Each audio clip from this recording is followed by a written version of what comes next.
The memory of the first confrontation still lingered in the air like cigarette smoke that refused to clear. It had happened weeks earlier on another lot, another night, another room where laughter had died too suddenly. Dean Martin had walked away from that moment with the same calm smile he always wore, but people who truly knew him understood that silence was never emptiness with Dean. It was preparation. Part one of the story had ended with questions left unanswered, with whispers following him down studio hallways, with a sense that something unresolved had been carried forward instead of buried. Now, in this second chapter, those questions were about to find a stage much larger, brighter, and far less forgiving. The studio that morning was already tense before anyone important arrived. The Western was one of the most expensive productions of the year, and John Wayne's name alone carried enough weight to bend schedules, silence objections, and make junior executives straighten their backs without knowing why. He was a symbol to many, a man whose image had become tangled with ideas of strength, authority, and a version of America that some people clung to fiercely. Dean Martin entered the building quietly, dressed impeccably as always, greeting grips and assistants by name, pausing to ask about a sick child or a recent wedding. He had learned long ago that dignity was not something you demanded from powerful people, but something you practiced with those who had none to spare. The two men were scheduled to meet for the first time that day, officially at least. The handshake had been arranged by publicists who imagined photographs, headlines, and the comforting illusion of unity between two icons. Dean understood how these things worked. He also understood, perhaps more clearly than most, how easily a public smile could mask a private cruelty. When he stepped onto the sound stage, the room seemed to tilt almost imperceptibly, as if the air itself had noticed the convergence of two reputations. John Wayne stood surrounded by a small circle of producers and assistants, his voice carrying easily, his laughter loud and confident. Dean approached without hurry, his posture relaxed, his expression open. When their eyes met, there was a brief pause that no one else seemed to register, but that stretched endlessly for both men. Dean extended his hand first, not as a challenge, not as a performance, but as a simple acknowledgement of shared space and shared work. John Wayne looked at the hand. Then he looked past Dean, as if something more interesting had suddenly appeared over his shoulder. The hand remained suspended for a second too long. A murmur rippled through the nearby crew, subtle but unmistakable. Finally, Wayne let out a short, dismissive sound and turned back to his conversation, leaving Dean's hand hanging in the air like an unanswered question. The humiliation was quiet, almost surgical in its precision. No insult was spoken aloud, no scene was made, but everyone understood what had just happened. Dean slowly lowered his hand, smoothing his cuff as if nothing at all were amiss. He smiled, not tightly, not defensively, but with the same gentle ease he carried into every room. Then he stepped aside, allowing the moment to pass without resistance. That choice, more than any raised voice or angry retort, unsettled the people watching.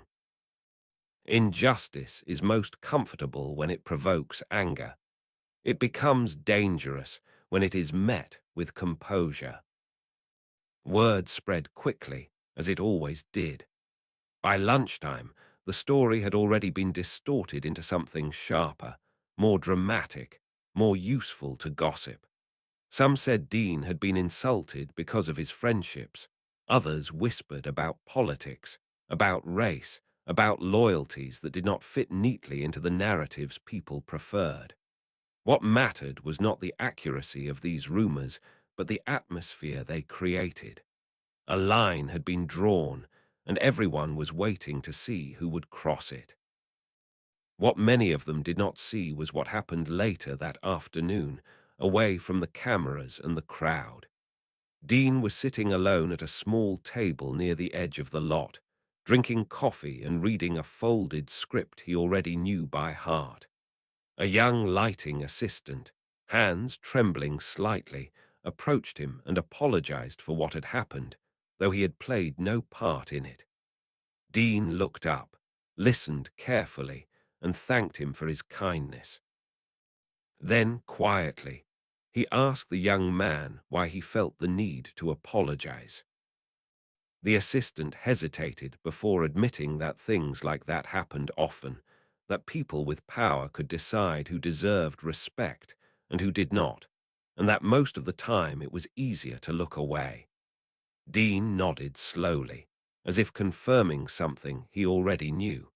He told the young man that respect was not something you waited to receive, but something you gave until it became impossible to deny.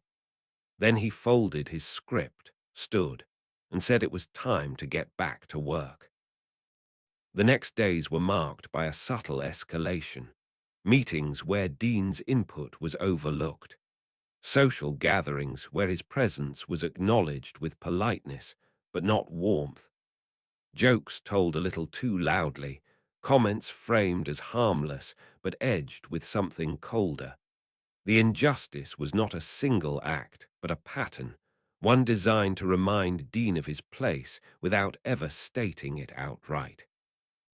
And through it all, he remained unfailingly courteous, unfailingly professional, his calm becoming a quiet rebuke that unsettled those who thrived on dominance.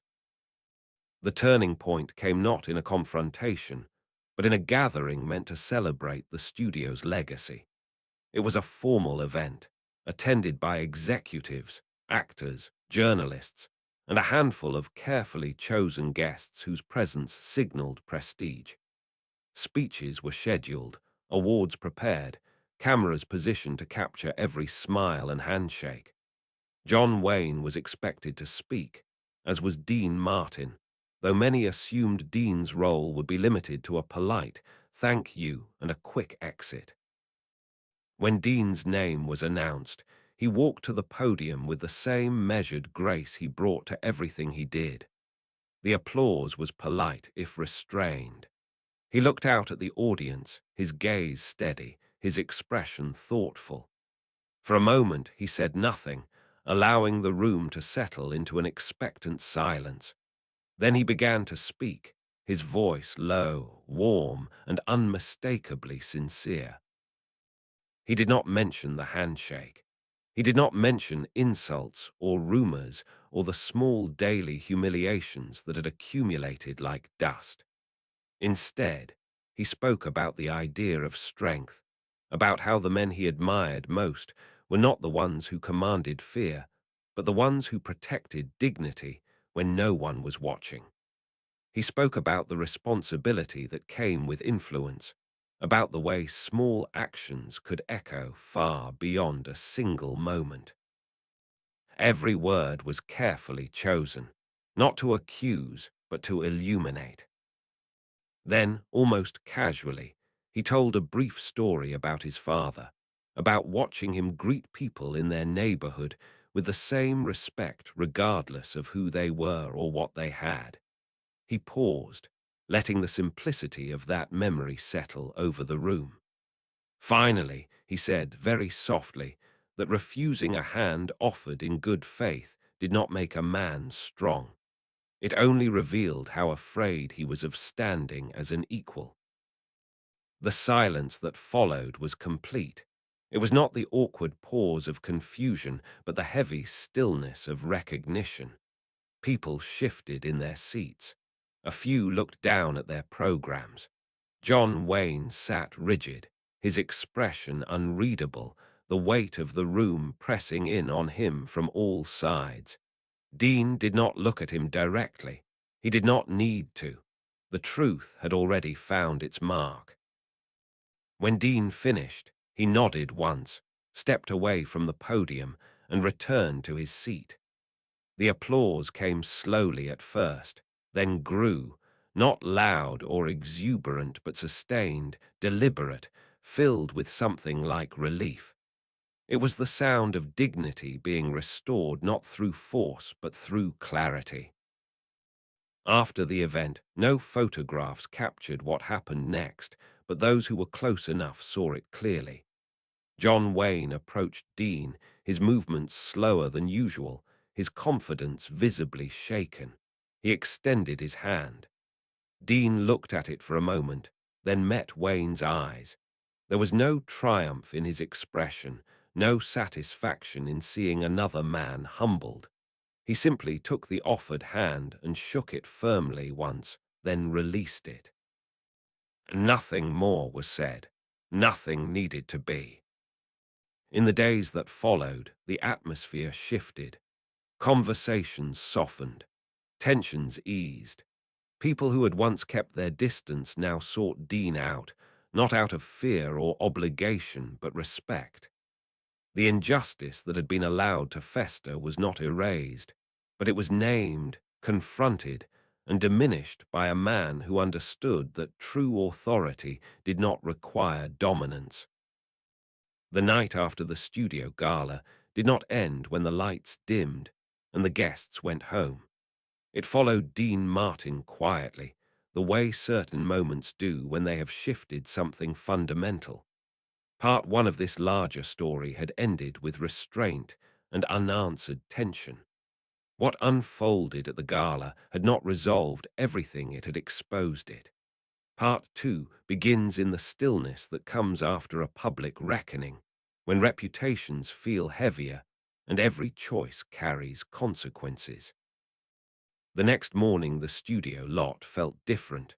Not louder, not softer, just watchful. People greeted Dean with the same respect they always had, but now there was something added to it, a kind of careful awareness. Word of his speech had travelled fast not because it was scandalous, but because it had been undeniable. He had said nothing reckless, nothing cruel, and yet everyone knew exactly who and what he had been speaking about. Injustice has a way of shrinking when it is named without anger, and that shrinking had begun to unsettle people who were accustomed to power going unquestioned. John Wayne arrived later than usual that day. There was no entourage, no laughter booming ahead of him. He walked through the lot alone, his posture rigid, his jaw set. The refusal to shake Dean's hand had once been a small private act of dismissal. Now it had become a public mirror held up without malice. Wayne was not a man unused to confrontation, but this was different. There was no enemy to push against, no challenge to meet with force. There was only the quiet knowledge that his authority had been weakened by its own misuse. The injustice beneath the surface began to show itself more clearly as the day unfolded. It was not only about one handshake or two famous men. It was about who was allowed dignity without earning it, and who was expected to prove their worth again and again. Dean saw it in the way a background singer was spoken over during rehearsal. He saw it in the way a young actor of color was corrected publicly for a mistake others were allowed to make privately. These moments had always existed, but now they seemed to lean toward him, as if asking whether his words had been meant for them too. He did not announce himself as a defender. He did not call meetings or issue ultimatums. Dean Martin never mistook performance for principle. Instead, he intervened the way he always had, through presence, through tone, through choice. When the singer was interrupted, Dean simply waited, then asked her to finish. When the young actor was humiliated, Dean redirected the conversation, calmly taking responsibility, as if the fault were his own. Each action was small, contained, almost invisible, but together they formed a pattern that people began to recognize. This is where the tension deepened. Injustice rarely retreats quietly. It resists by hardening. Some executives began to grumble that Dean was being difficult, that he was disrupting established ways of working. A producer hinted that future opportunities might be affected if he continued to challenge the unspoken order of things. The threat was not explicit, but it did not need to be. Dean listened without interruption, then thanked the man for his honesty. He did not argue. He did not defend himself. He simply said that if respect was inconvenient, perhaps convenience had been given too much power. The turning point of part two did not come on a stage or behind a podium. It came during a closed rehearsal for a live television special, one that would be watched by millions and remembered for decades. Dean and John Wayne were both scheduled to appear. Tensions were high. Jokes fell flat. Directions were repeated more sharply than necessary. At one point, a crew member made a remark that crossed a line, a casual, dismissive comment aimed at another performer rooted in stereotype and assumption. The room froze. No one laughed. No one corrected him. Eyes shifted instinctively toward John Wayne as if waiting for approval or dismissal. Wayne said nothing. His silence carried weight, and the injustice hung in the air unresolved. Dean did not raise his voice. He did not shame the man who had spoken. He simply stood up slowly and said that they would take a short break.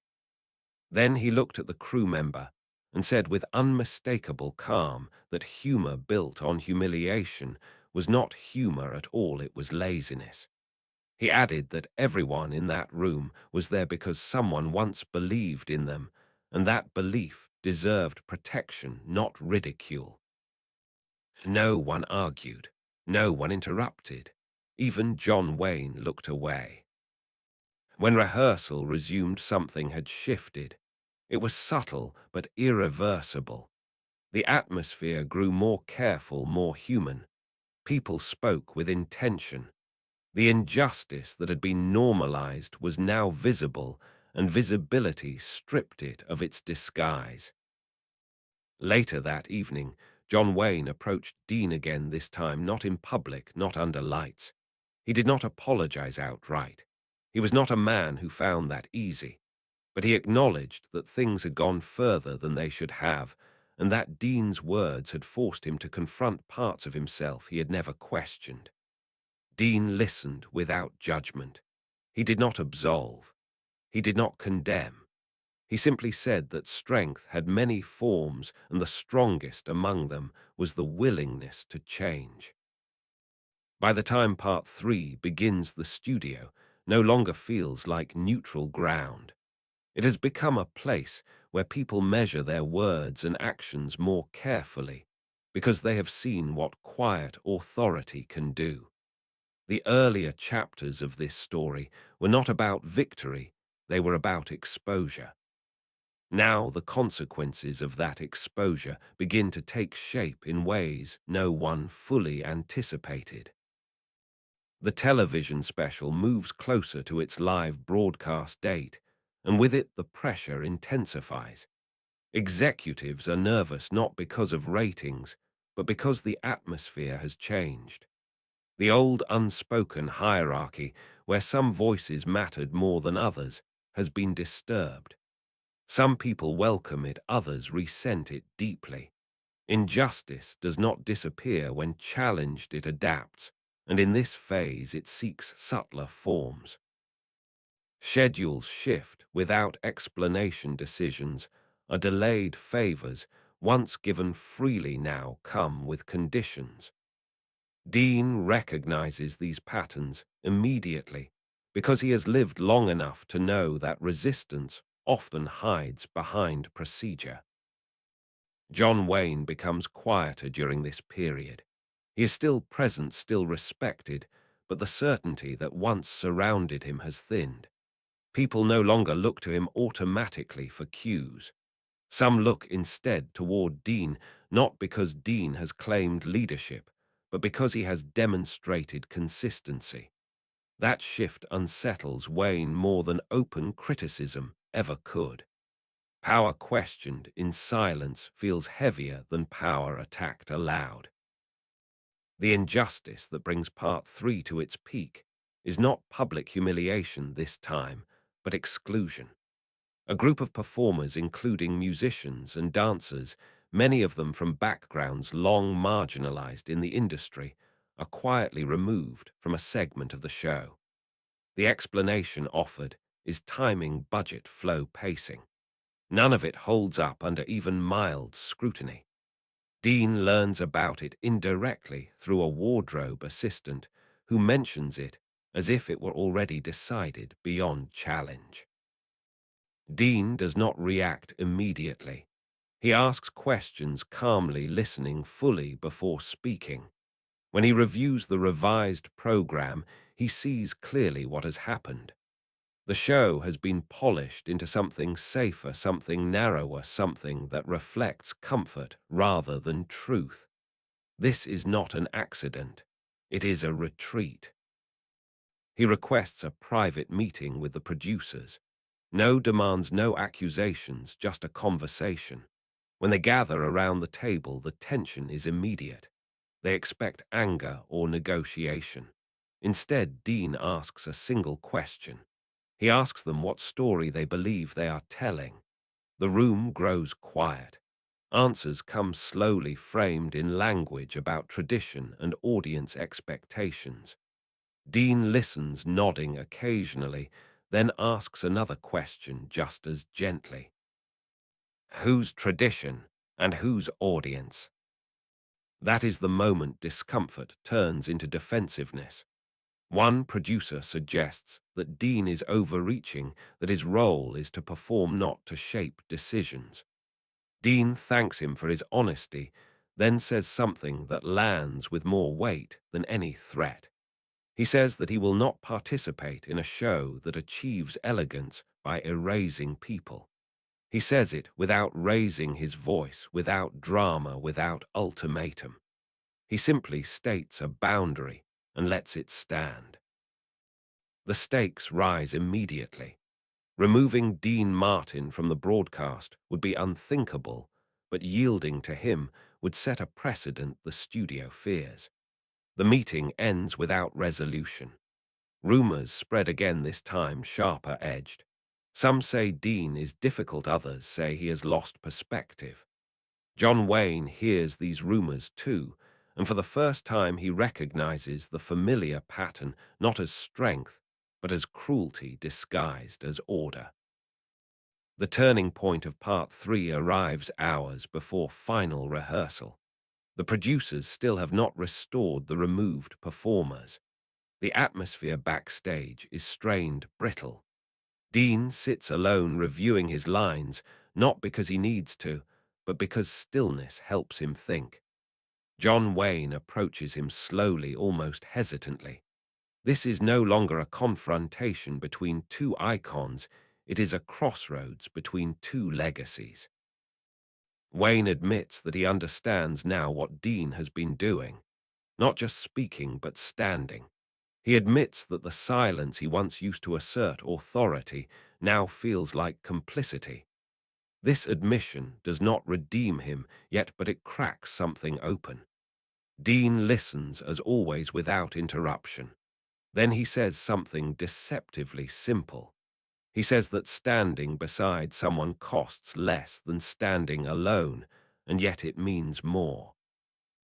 Minutes later, John Wayne walks into the producer's office without announcement. No shouting is heard, no raised voices. When the door opens again, the decision has been reversed.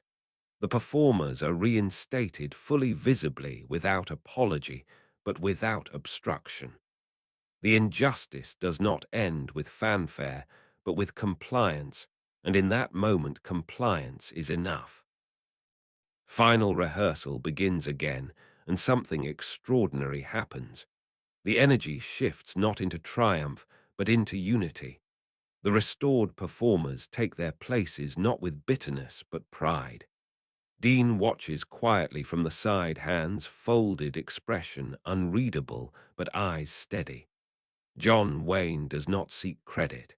He stands where he is told, and for the first time that feels like strength, not loss. On the day of the live broadcast, when everything that has been whispered and negotiated behind closed doors must finally exist in the open, there is no room left for subtlety, no time for quiet corrections. The studio hums with controlled urgency, lights warming, cables, coiled voices measured.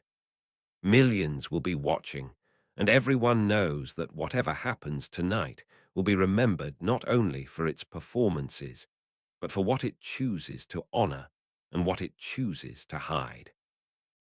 Dean Martin arrives early as he always does. He walks the floor slowly, greeting performers, technicians, stagehands. His presence steadies the room not because he commands it, but because he belongs to it. The performers who had been nearly erased from the program stand taller now, not in defiance, but in relief. The injustice they faced has not vanished, but it has been interrupted, and interruption is sometimes the first form of justice people ever experience. John Wayne keeps to himself backstage. There is no bravado today, no casual dominance. He understands that tonight is not about reclaiming authority, but about sharing space. The transformation in him is incomplete but visible, and that visibility matters. Power reshaped in public carries a different weight than power adjusted in private. As airtime approaches, a new pressure emerges. A network representative arrives unexpectedly, carrying concerns framed as caution. He suggests adjustments, last-minute edits, anything that might avoid controversy. The language is smooth, practiced, reasonable. Dean listens, as he always does. The injustice here is familiar, the idea that dignity is optional when ratings are threatened. The representative speaks as if compromise is maturity. Dean responds quietly. He says that controversy is not created by inclusion, but by fear of it. He says that when people see themselves treated with respect, they do not feel provoked, they feel recognized. His tone is gentle but final. There will be no edits. The representative hesitates, then leaves. The decision stands. The broadcast begins, and for the first half everything unfolds as planned. Music, comedy, moments of lightness. Dean performs with his usual ease, his voice steady, his humor warm, never cruel, never careless. John Wayne follows later, delivering his lines without embellishment. Something in his delivery has changed. The bravado is quieter, the certainty softened. The audience at home may not know why, but they feel it. Then comes the segment that nearly did not happen. The restored performers step into the light. The camera lingers just long enough for recognition to register. The studio falls into a silence that feels intentional, not awkward. They perform not with anger but grace. Their presence reframes the entire program. This is not a statement, this is reality asserted calmly. Backstage, Dean watches without expression, but his eyes reflect something close to resolve. This is the moment toward which everything has been moving. Not a speech, not a confrontation, but visibility made undeniable. When the segment ends, applause fills the studio, not explosive, but sustained. It carries respect, not novelty. In that applause, something breaks loose. The injustice that had relied on invisibility can no longer pretend it does not exist. After the broadcast, there is no celebration, no loud victory. There is exhaustion, relief, quiet gratitude. Performers embrace technicians, shake hands, people speak softly, as if not to disturb something fragile but real. John Wayne approaches Dean again this time without hesitation. He does not speak immediately. When he does, his voice is low and unguarded.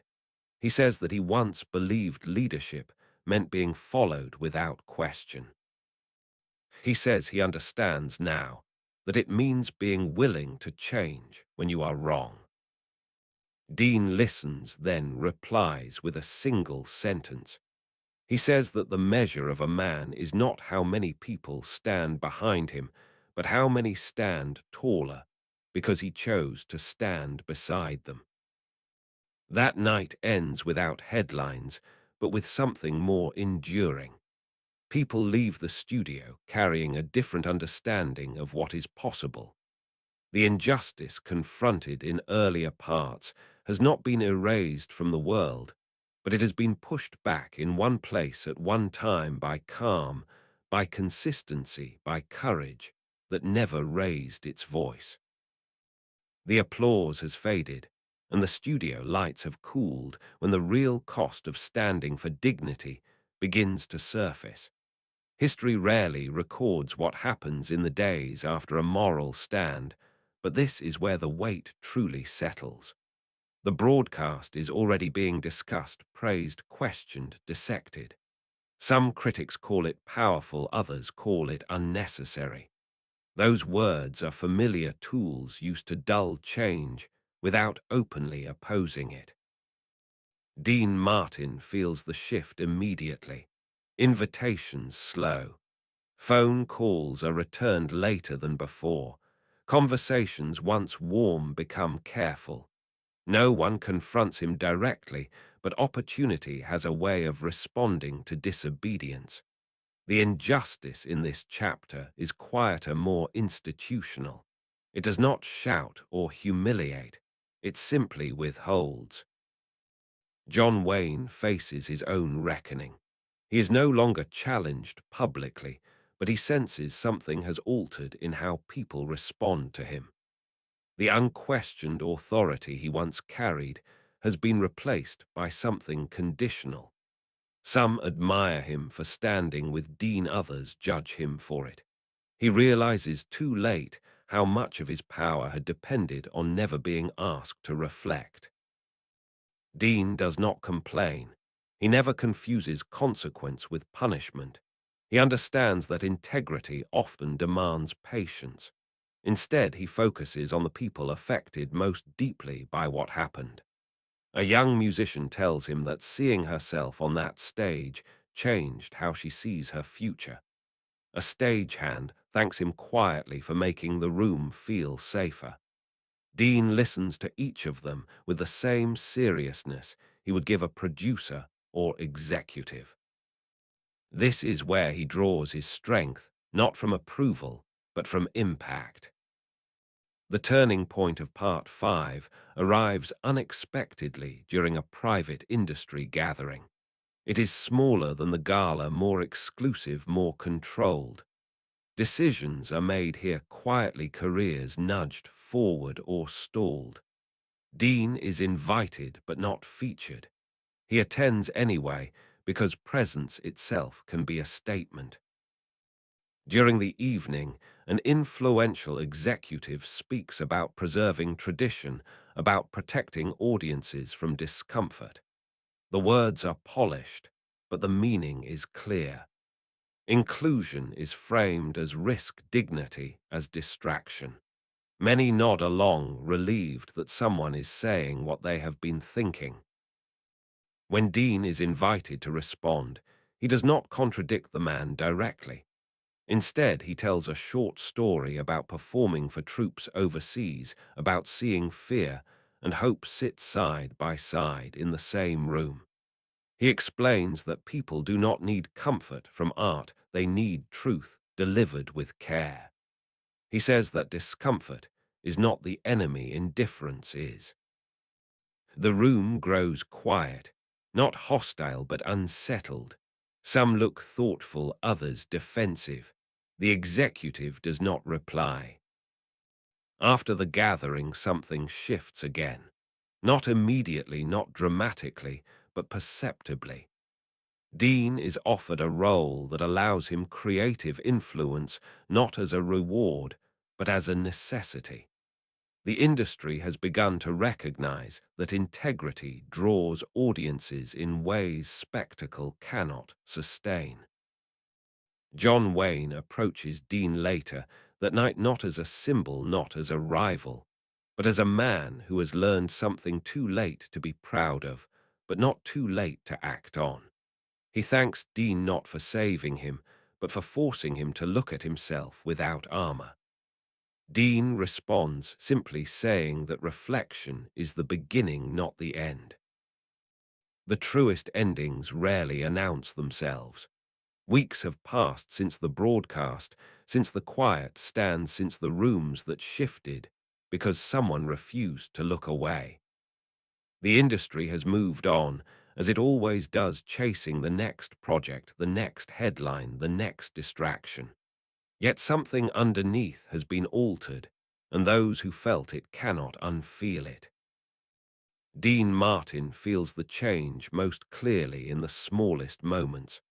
A casting assistant who speaks more confidently, a rehearsal where no one is talked over, a meeting where a different voice is invited in without explanation.